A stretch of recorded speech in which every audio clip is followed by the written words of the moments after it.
आप देख रहे हैं अमेज नाउ।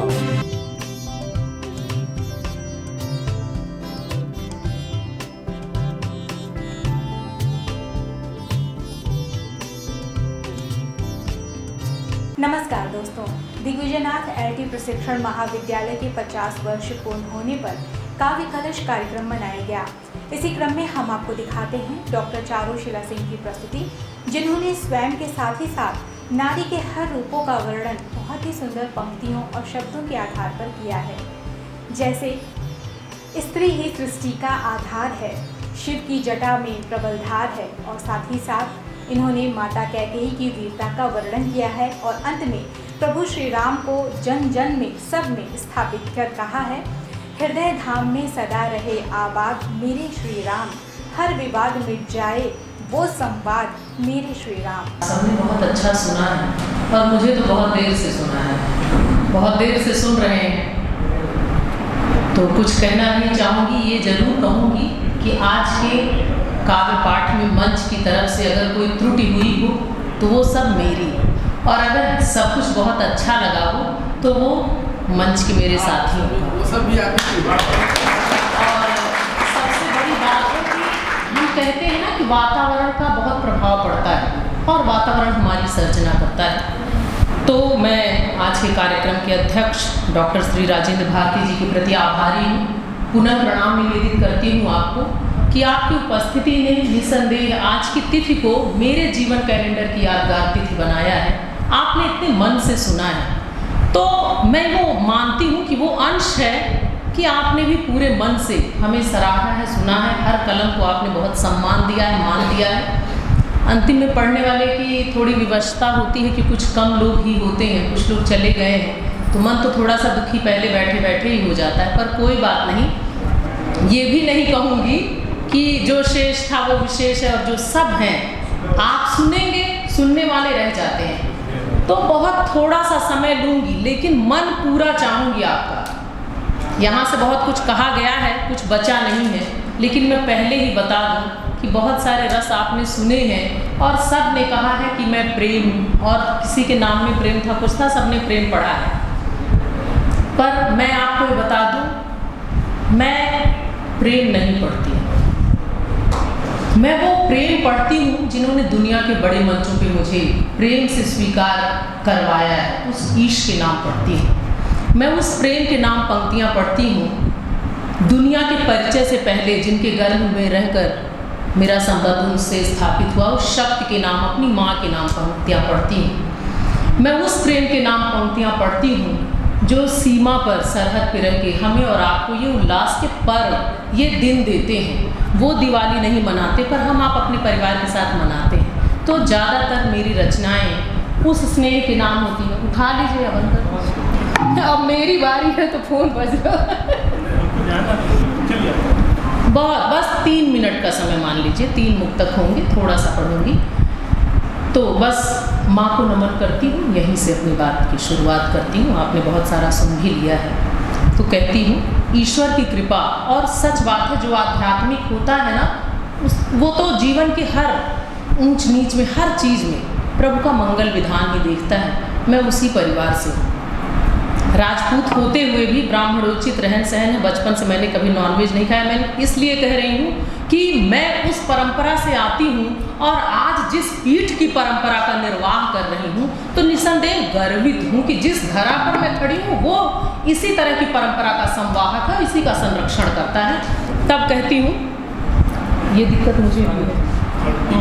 फूलों का रस निचोड़ के खुशबू बना दिया, सूरज बना दिया, कभी जुगनू बना दिया।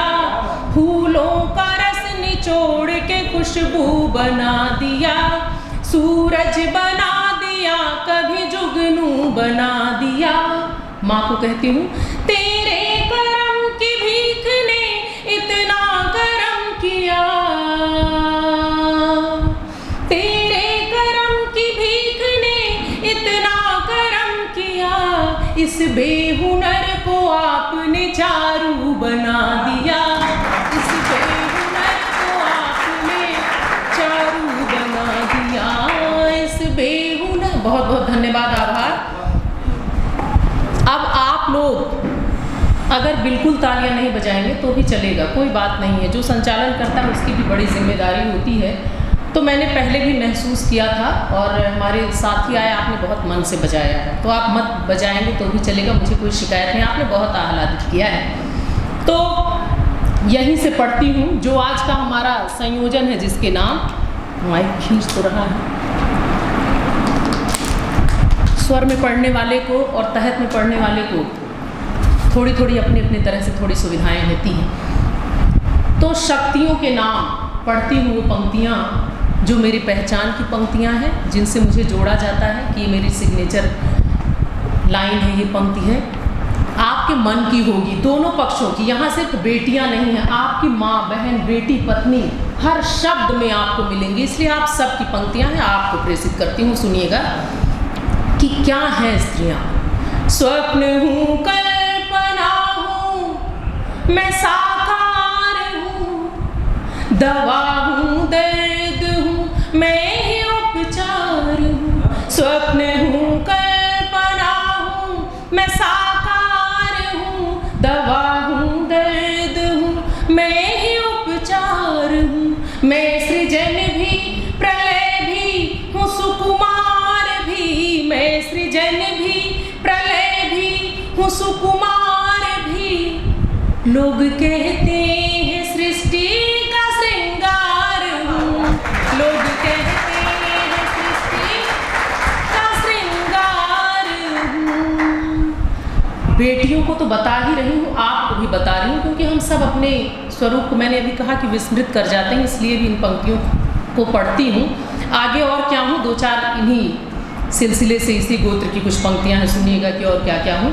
चपल हूँ, धीर हूँ, मैं तो आधार हूँ। ध्यान दीजिएगा, मैंने सिर्फ महिला शक्ति के गुणों को ही नहीं रेखांकित किया है, मैंने हर कमी को बड़ी ईमानदारी से लिखा है। जो भी समाज से सुना है कि हम ऐसे हैं वैसे, सब समाहित कर दिया है, कुछ छोड़ने का प्रयास नहीं किया है।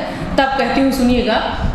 चपल हूँ, धीर हूँ, मैं तो आधार हूँ, शक्ति हूँ, तेज हूँ, मैं ही लाचार हूँ। चपल हूँ, धीर हूँ, मैं तो आधार हूँ, शक्ति हूँ, तेज हूँ, मैं ही लाचार हूँ। विधि का नवनीत हूँ, सार संसार हूँ। विधि का नवनीत हूँ, सार संसार हूँ। शिव जटाओं में सिमटी प्रबल धार हूँ, स्वप्न हूँ, कल्पना हूँ। बहुत धन्यवाद। आपने उतना सुंदर उसे बना दिया है जितनी सुंदर वो पंक्तियाँ नहीं थी। आपका स्नेह है, आपके स्नेह के नाम ही बस एक बंद। और मैंने क्योंकि कहा कि सिर्फ इसमें सीता, अनसुईया, राधा ही नहीं है, इन पंक्तियों में आपको मंथरा भी दिखेंगी, द्रौपदी, कैकेयी भी दिखेंगी, और स्त्रियों के कई पक्ष हैं जहाँ रेखांकित किया जाता है।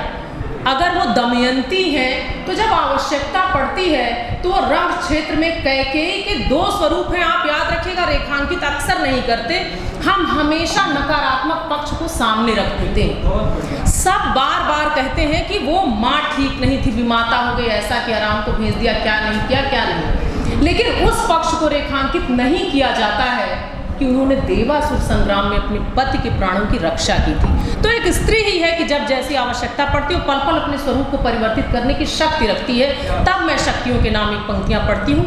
और अब इन पक्षों से जो दूसरा उनका प्रभाव है, उस पक्ष से पढ़ती हूँ। दमयंती के यहाँ से समझिए मैं पंक्तियाँ पढ़ रही हूँ कि और क्या क्या है। मंच का ध्यान चाहूँगी।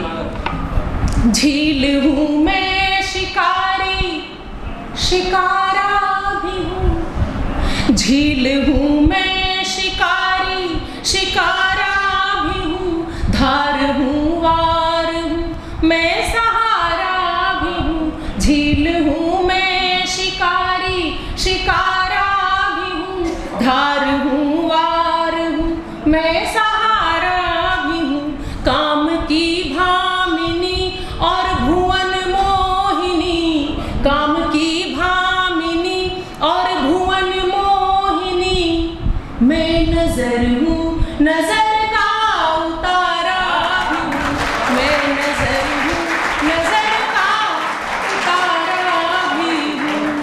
बहुत धन्यवाद, आभार।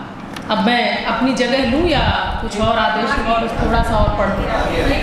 नहीं, आप बहुत देर से सुन रहे हैं इसलिए मैं पूछ के पढ़ूँगी, क्योंकि भूख नहीं लगा हो, बहुत पेट भर गया हो तो कितना भी अच्छा खा लो अरुचि हो ही जाती है। इसलिए मैंने आपसे पूछा कि जैसा आपका आदेश होगा मैं वैसा करूँ। ये बुक अनलिमिटेड पढ़ दो थोड़ा सा।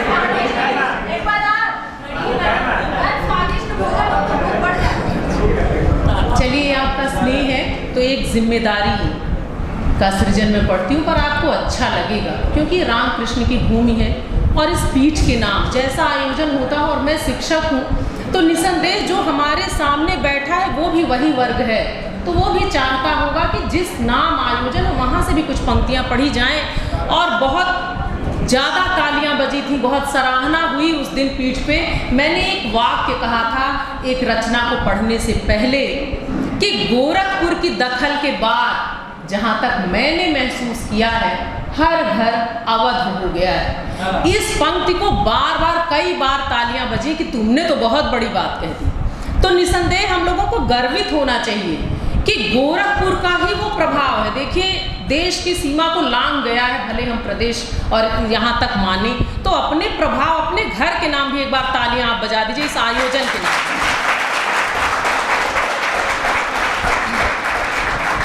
ये जिम्मेदारी का गीत है, मैं पढ़ रही हूँ, पर आपको अच्छा लगेगा क्योंकि आपको गर्व होगा, आप इस धरा से हैं तो निसंदेह आपको ये गीत पसंद आएगा। मेरे मन का, मैंने पहले ही कह दिया कि मैं कौन सा प्रेम पढ़ती हूँ जो हर संबंध को जोड़ने का काम करता है, मैं उस प्रेम को पढ़ती हूँ। तो पढ़ रही हूँ। मानव मूल्यों के संरक्षक संवाहक श्री राम, मानव मूल्यों के संरक्षक संवाहक श्री राम, हर विवाद मिट जाए वो संवाद मेरे श्री राम। मानव मूल्यों के संरक्षक संवाहक श्री राम, मानव मूल्यों के संरक्षक संवाहक श्री राम, हर विवाद मिट जाए वो संवाद मेरे श्री राम। श्रेय प्रेय और संबंधों के संवर्धक श्री राम, श्रेय प्रेय और संबंधों के संवर्धक श्री राम, हर विवाद मिट जाए वो संवाद मेरे श्री राम, हर विवाद मिट जाए वो संवाद मेरे श्री राम। इतनी विसंगतियां हैं जीवन में, पर हम सब खुश हैं। क्यों हैं? एक बंद रखती हूँ कि ऐसा क्यों है कि अपने ही संबंधों से, अपने काम से, सब चीज़ से हम संतुष्टि का भाव पाते हैं। तब कहती हूँ, राम नाम की महिमा से ही जग लागे अभिराम, नियति नटी भी बिना थके चलती रहती अविराम। राम नाम की महिमा से ही जग लागे अभिराम, नियति नटी भी बिना थके चलती रहती अविराम। जड़ चेतन सब झूम उठे, हाँ जड़ चेतन, ओ जड़ चेतन, जड़ चेतन सब झूम उठे वो नाद मेरे श्री राम, हर विवाद मिट जाए वो संवाद मेरे श्री राम। मानव मूल्यों के संरक्षक संवाहक श्री राम, हर विवाद मिट जाए वो संवाद मेरे श्री राम। एक बंद और है, पढ़ती हूँ। यही वस्तुतः साहित्य है। ऐसा क्या है मानस में कि वो हर घर में, हर मन में, हर तन में, हर जन में है। तो तब कहती हूँ क्योंकि जो हमारे प्रभु हैं श्री राम, वो बड़े विनयी हैं, बड़े दयालु हैं, बड़े कृपालु हैं, और उनके यहाँ कोई छोटा बड़ा है ही नहीं, कोई नहीं है, सब बराबर है। तभी तो वो समुद्र से संवाद करते हैं, तभी अपनी प्रिया का पता जड़ चेतन से पूछते हैं। ऐसे हैं हमारे प्रभु। तब कहती हूँ, राम है सबके, राम है सब में, राम ही है प्रतिमान, राम ही राजा, राम प्रजा है, राम ही है दिनमान। राम है सबके, राम है सब में, राम ही है प्रतिमान, राम ही राजा, राम प्रजा है, राम ही है दिनमान। हृदय धाम में सदा रहे, हाँ हृदय धाम हो, हृदय धाम, हृदय धाम में सदा रहे, आबाद मेरे श्री राम। हृदय धाम में सदा रहे, आबाद मेरे श्री राम। हर विवाद मिट जाए वो संवाद मेरे श्री राम। मानव मूल्यों के संरक्षक संवाहक श्री राम। मानव मूल्यों के संरक्षक संवाहक श्री राम। हर विवाद मिट जाए वो संवाद मेरे श्री राम। श्रेय प्रिय और संबंधों के संवर्धक श्री राम। देखिए, हम लोग समझते हैं कि जो कृष्ण है वो कोमल हृदय है और प्रभु राम को सब कठोर समझते हैं, जबकि वस्तुतः ऐसा नहीं है। इसीलिए हमारे प्रभु पूर्ण ब्रह्म नहीं है, कृष्ण पूर्ण ब्रह्म है। मुझे याद आ गया, तब मैं आपसे कह रही हूँ, देखिए आप ध्यान देंगे तो राम जी जो है वो पिता के लिए रोए, वो माँ के लिए रोए, वो भाई के लिए रोए, वो मित्र के लिए रोए, वो पत्नी के लिए रोए। तो राम तो ज्यादा सहृदय हुए ना, वो ज्यादा कोमल हुए। लेकिन हम लोग क्या समझते हैं कि ऐसा कृष्ण थे। तो ये पूर्ण ब्रह्म की जो बात है वो भी हम देखें कि विविध अवतारों के माध्यम से प्रभु ने क्या क्या सिखाया है। जबकि आप देखेंगे तो कृष्ण को जब प्रेम की चर्चा होती है हम कृष्ण योगेश्वर को याद करते हैं, पर पूर्ण पुरुष होना इतना आसान भी नहीं है। वो कभी नहीं रोए और उन्होंने अपने जीवन में किसी को माफ नहीं किया। आप अगर ध्यान देंगे तो आप पाएंगे कि भांजे को तो दंड जो मिला, मित्र जो जीवन का सबसे अमूल्य निधि है, जिसको कहा जाता है मित्र जैसी कोई दौलत नहीं, उन्होंने अर्जुन तक को माफ नहीं किया कि तुमने भरी सभा में अपनी पत्नी का चीरहरण होने दिया। उस अपराध का दंड था कि उन्हीं हाथों से गांडी उठाकर उनके ही पूर्वजों का विनाश करवाया। इसलिए क्योंकि स्त्री की इज्जत पे हाथ डालना, देखिए वहां भी प्रभु ने कहा कि कहाँ कहाँ क्षम्य नहीं है। और जब प्रभु राम की बात आती है तो उन्होंने सिर्फ उनको सजा दिया जो स्त्रियों को लेकर जिनकी दृष्टि बुरी थी। आप देखिए सिर्फ बाली को सजा मिला, सिर्फ रावण को। बाकी आप देखेंगे मंथरा जैसी, कैकेयी जैसी, मतलब इन संबंधों में भी राम सहृदय रहे और उन्होंने क्षमा कर दिया, किसी को दंडित नहीं किया। तो प्रभु राम हमारे जो है वो बड़े विनयी हैं। मानव मूल्यों के संरक्षक संवाहक श्री राम। मानव मूल्यों के संरक्षक संवाहक श्री राम।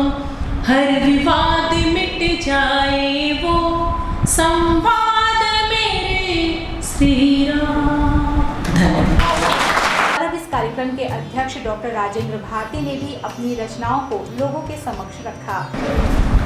ये कविता है दोस्तों। आज की कविता नहीं तुकबंदी होती है, मानव के मनोभावों की हदबंदी होती है, क्योंकि हृदय जनित भाव अव्यक्त होते हैं, अमूर्त होते हैं, क्योंकि वह स्वतः स्फूर्त होते हैं।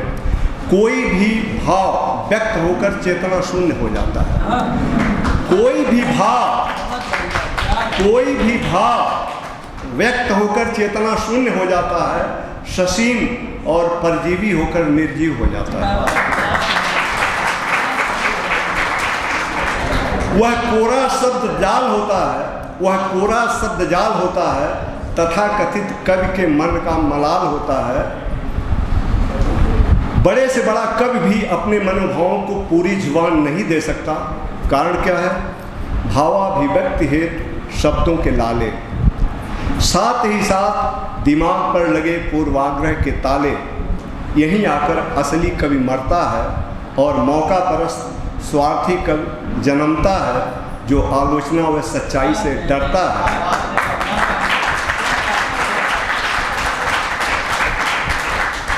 जो आलोचना व सच्चाई से डरता है, पद, पैसा और पदवी को वरता है, दरबारी कविता करता है। दरबारी कविता करता है, हालांकि दरबारी कविता से किताबें हैं भर चुकी, रीतिकालीन कवियों की कलमें हैं थक चुकी। वर्तमान की तो ललकार है, वर्तमान की तो ललकार है। कौन बांध सकता है दिल के दरिया में उठते सैलाब को? कौन बांध सकता है दिल के दरिया में उठते सैलाब को? कौन दे सकता है शब्द मन के मंथर स्पंदन को? कौन दे सकता है शब्द मन के मंथर स्पंदन को? दलितों के क्रंदन को दे सको तो शब्द दो, दे सको तो शब्द दो। दहेज की बेदी से उठते चित्कार को, होटलों की दहलीज पर जूठे पत्तल चाटते बच्चों की दुत्कार को दे सको तो शब्द दो। भूखों और नंगों को चीथड़ों में लिपटे, सड़कों और गलियों में रेंगते भिखमंगों को, उन आंसुओं को जो सिसकते शिशुओं के गालों पर सूखे हैं, जेठ की तपती दोपहरी में ममता की गोदी में भूखे हैं। जेठ की तपती दोपहरी में ममता की गोदी में भूखे हैं। हो गए चिंतित, खड़े हो गए कान, मिल गई मिट्टी में कवि होने की झूठी शान। पड़े ने अभिव्यक्ति है तो शब्दों के सूखे, नहीं ये कारण नहीं। लगता है आप हैं पद, प्रशंसा और पैसे के भूखे, तो आप चुप रहिए। आपसे नहीं हो सकती कविता, आपकी लेखनी से नहीं निकल सकती पतित पावनी सरिता। दोस्तों अब हम जरा पहलू बदलते हैं, चलो दूसरी राह चलते हैं। कविता जितनी जबान से होकर के गुजरेगी उतनी ही अकविता होती जाएगी, क्योंकि जिस भाव से कभी कोई कविता लिखता है उस भाव को हम पकड़ नहीं सकते। जितने लोग होंगे अपने तरह से उसको एक्सप्लेन करेंगे, उसका जो है भावार्थ निकालेंगे। कविता जितनी जबान से होकर गुजरेगी उतनी ही अकविता होती जाएगी, एक प्रदूषण युक्त सरिता होती जाएगी, जो कालांतर में गंदे नाले में परिवर्तित हो जाती है। फिर भी कुछ कविताएं होती हैं गंगा जैसी सरिता, जिसमें प्रदूषण को तिरोहित करने की होती है असीम क्षमता। ऐसी कालजयी रचनाएं वही कवि करता जो आलोचनाओं से कभी नहीं डरता।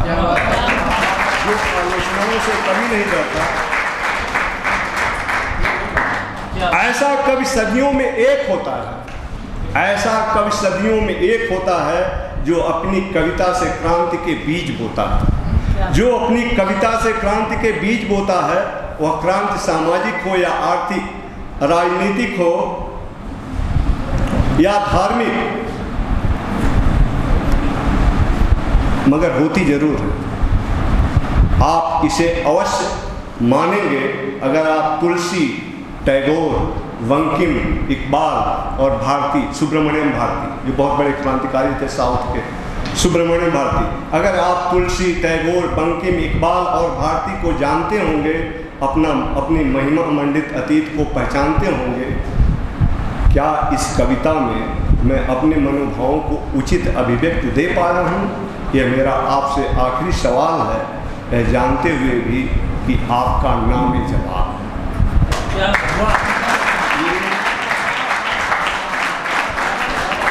ये कविता मेरी है 89 की, 16 सितंबर 1989 की मैंने लिखा था। अब ये कविता आपको और बोर करूँगा क्योंकि यहाँ प्रेम रस का बहुत सारा हुआ है। वो थोड़ा सा प्रेम रस का एक जो है अपोजिट समझ लीजिए है, अपोजिट थोड़ा सा, बस उसके बाद नहीं, कविता नहीं, मैं कवि नहीं। जब मैं जवान था हर एक आदमी इस उम्र में, मेरी उम्र 70 साल की हो रही है, 70वां साल 70th ईयर मेरा चल रहा है। तो हर एक आदमी कभी जवान होता है और जवानी में तरह तरह के अच्छे बुरे उसको तमाम सारे वो होते हैं, और उन अनुभवों के आधार पर अपने मित्रों का, साथियों का, दोस्तों का देख करके वही उसकी भूमि होती है, या वही उसका क्या कहते हैं, जो भी है मटेरियल होता है लिखने का। मैं मोहब्बत के दरिया के किनारे खड़ा उस दरख्त के समान हूँ। मैं मोहब्बत के दरिया के किनारे खड़ा उस दरख्त के समान हूँ जो नदी की बेवफाई व मौसम के थपेड़े खा खाकर फूंट बन चुका है। जो दरिया की दरिंदगी का साक्षी तो बन सकता है, लेकिन उसका एक कतरा पानी भी पी नहीं सकता, क्योंकि बेवफाइयों और रुसवाइयों की आग से उसकी जड़ें हैं जल चुकी। अब मुझे इस दरिया का जल नहीं, ओस की कुछ बूंदें ही नसीब हो सकती हैं।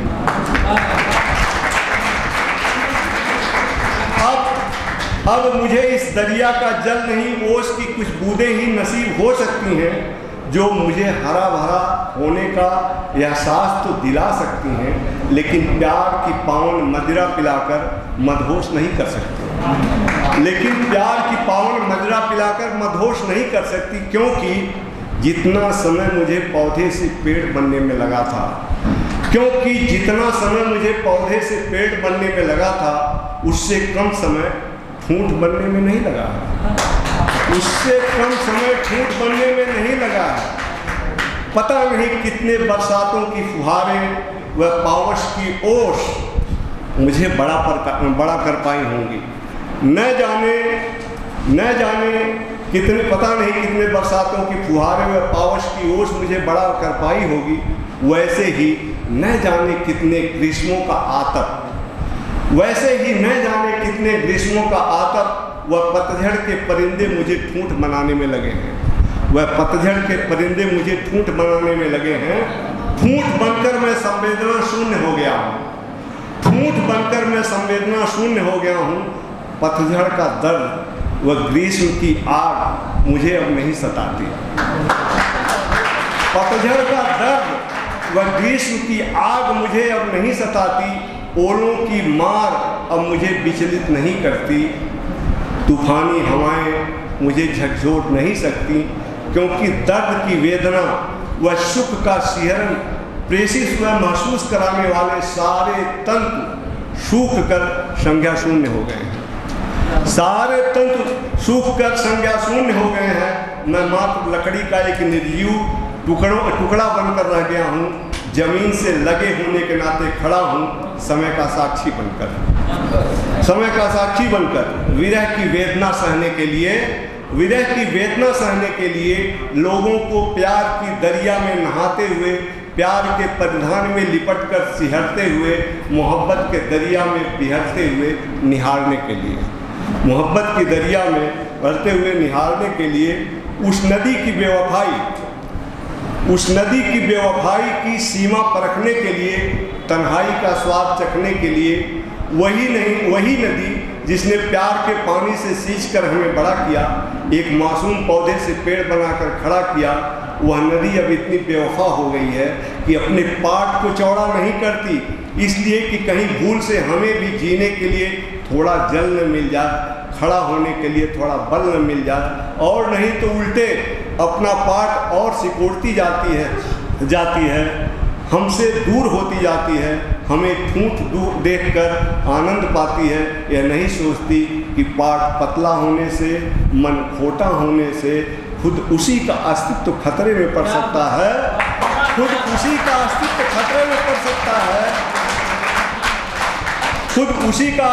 खतरे में पड़ सकता है। वह हलचल, तरंग, उमंग विहीन रेत की मात्र एक रसहीन लकीर हो सकती है। बस एक मैं अपना संस्मरण 2-3 लाइन का सुनाना चाहता हूँ। एक बहुत बड़े मंच पर सुनाया है, पब्लिक फोरम पर, बहुत पहले। मैं करीब 4-5 साल पहले जब मुख्यमंत्री महाराज जी मुख्यमंत्री बने ही थे, 2-4 महीना हुआ था। जैसे आपने कहा कि गोरखपुर केवल देश के ही पटल पर नहीं, विश्व पटल पर जो है आज एक परिचित नाम हो गया है। और आज हमें फख्र होता है कहने में कि हम गोरखपुरिया हैं। इस पर मैंने काफ़ी लेख भी लिखे हैं, काफ़ी लिखा मैंने, मतलब सोशल मीडिया वगैरह में। तो मैं वहाँ पर, हमारी श्रीमती जी भी थी, तो दोनों लोग एक गए सिक्योरिटी में चेकिंग के लिए एयरपोर्ट पर साउथ के। और वहाँ पर जो डिप्टी कमांडेंट था CISF का, जो होते हैं सिक्योरिटी के इंचार्ज, जैसे ही मैंने अपना वो निकाला, क्या कहते हैं, आधार कार्ड, और उसमें गोरखपुर का नाम लिखा, वो बेहबल हो गया। देखा कि गोरखपुर के हैं। कहा सर आप गोरखपुर के, प्लीज जाइए, आप कोई चेकिंग नहीं, सिक्योरिटी। मतलब मुझे लगा कि मैं ज़मीन से 1 फुट ऊपर उठ गया हूँ। और महाराज जी का मतलब जो यश है, जो क्या कहते हैं कीर्ति है, मतलब साउथ तक, कभी आज के 4 साल पहले उनको, मुझे लगता है चीफ मिनिस्टर में 4-6 महीने ही हुए थे। और उसने कहा कि आप जो है महाराज जी के शहर से आए हैं, प्लीज़ आप जाइए। और इतने आदर के साथ लेकर के गया हमको। सिक्योरिटी वाला कहाँ की सिक्योरिटी, वो खुद ही ऐसा लगता है कि देख करके यहाँ के व्यक्ति को। तो ये है, महाराज जी ने इस स्थान को वो नाम दिया है, और हमको हमारे जीते जी फख्र होने का एक ऐसा अवसर दिया है। नहीं तो जैसा आप कह रही थी कि हम लोग महाराष्ट्र वगैरह में भैया के नाम से जाने जाते थे, और आज क्या जाने जाते हैं आप कह नहीं सकते। कि अगर हम उत्तर प्रदेश के हैं तो एक बार आदमी सोचेगा कि हाँ, वहाँ के अपने आप को बहुत दादा समझते हैं, ये समझते हैं कि ये महाराज जी के शहर का या महाराज जी के प्रांत का है। कि मतलब जितनी प्रशंसा की जाए, मेरे पास शब्द नहीं है। वैसे भी शब्दों की कमी होती है। वैज्ञानिकों के लिए कहा जाता है, जो साइंटिस्ट होता है, विज्ञान का विद्यार्थी, उसके लिए भाषा जो है या साहित्य जो है वाटरलू के समान होता है। तो मेरे पास शब्दों की कमी है, बहुत ही सीमित शब्द हैं। मैं चारू जी को बहुत बहुत बहुत हृदय से धन्यवाद देता हूँ। और आप सभी लोगों से खड़ा होकर के एक बात जो है प्लीज,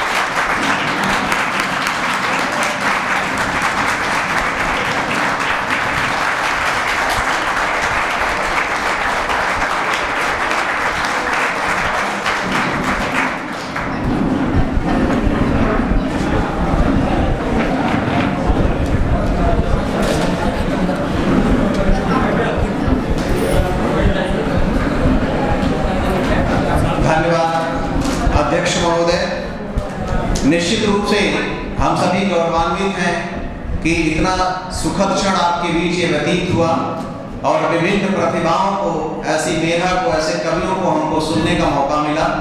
मैं अध्यक्ष जी को धन्यवाद देता हूं कि आप अपने व्यस्ततम समय निकाल करके जो बातें आपने कही अध्यक्षीय उद्बोधन में, निश्चित रूप से इस कार्यक्रम को सफल बनाने में वो सक्षम शब्द थे। आपने बार बार कहा कि मैं विद्यार्थी जीवन में, मैं साइंस का विद्यार्थी हूँ, लेकिन मुझे लगता है कि आपके व्यक्तित्व में वो सारी चीज़ें हैं जो एक छात्र को, एक शिक्षक को पूरा व्यक्तित्व का रूप प्रदान करती है, जिसको हम कहते हैं कि होल पर्सनालिटी डेवलपमेंट आप में रही होगी, अभी भी है।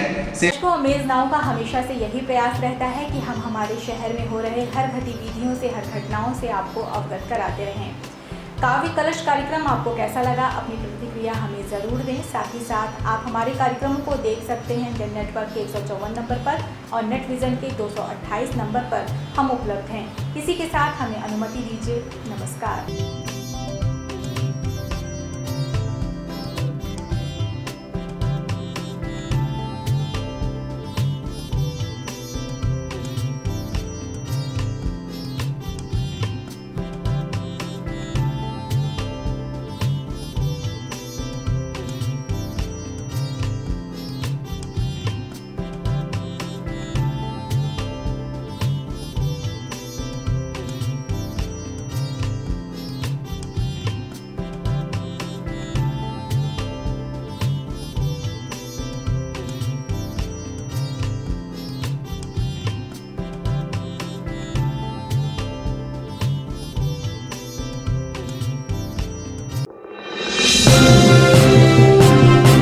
आप देख रहे हैं अमेज नाउ।